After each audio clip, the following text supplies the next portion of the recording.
everyone, this is Mindy Eggen, and in today's video we are going to be creating a hearts background for our Valentine wreath.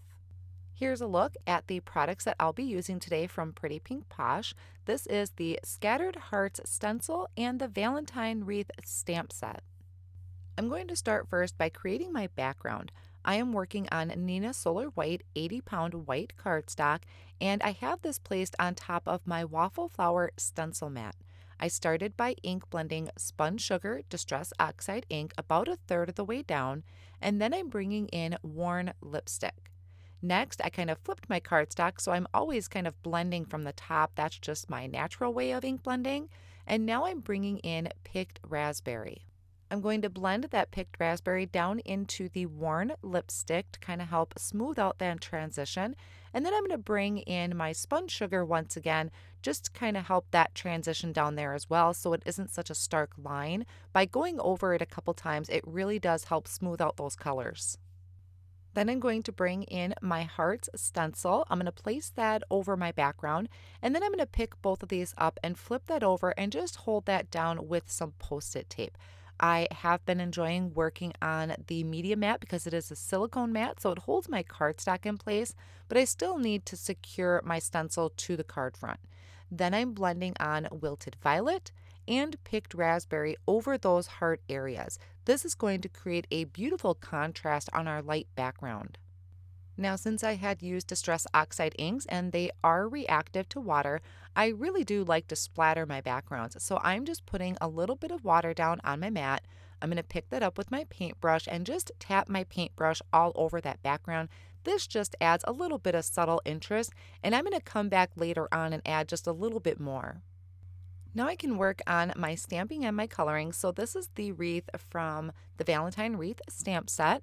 I have here a piece of 80-pound Neenah Solar White cardstock, and I'm just going to stamp this image down onto the cardstock. Now I didn't prep my image before stamping, which means I didn't clean it and I didn't rub my hand over it.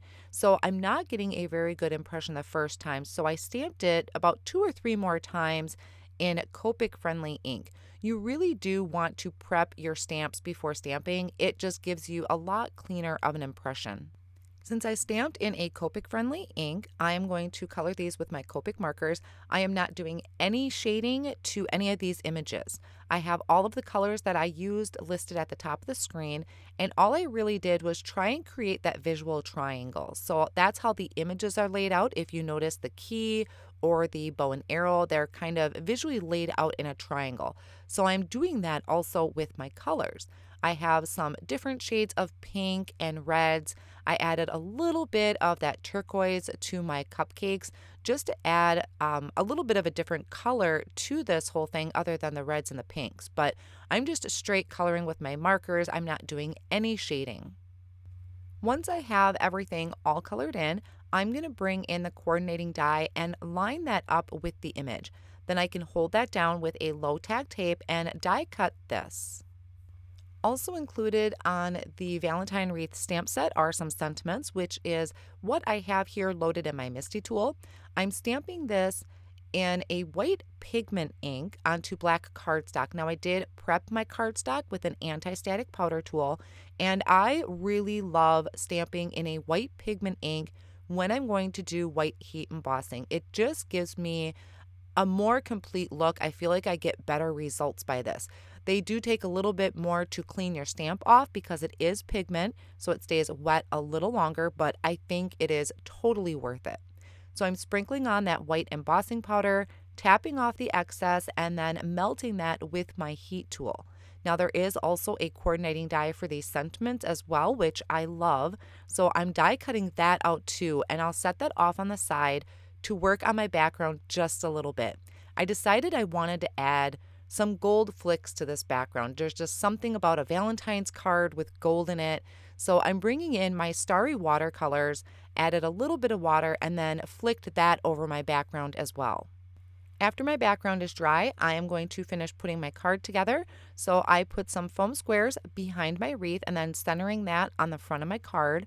And I'm also going to add some black foam squares behind my sentiment. This fits perfectly inside of that wreath, and I really love that pop of black in there with all of those pinks. I'm going to add just a little bit more sparkle to the front of my card by taking a Nouveau Shimmer pen and just adding that over some of the larger images. That will finish off my card today. I hope this video has inspired you to use your stencil and your Valentine wreath stamp set. I want to thank you so much for joining me today. All of the supplies used will be listed down below in the video description. Thanks.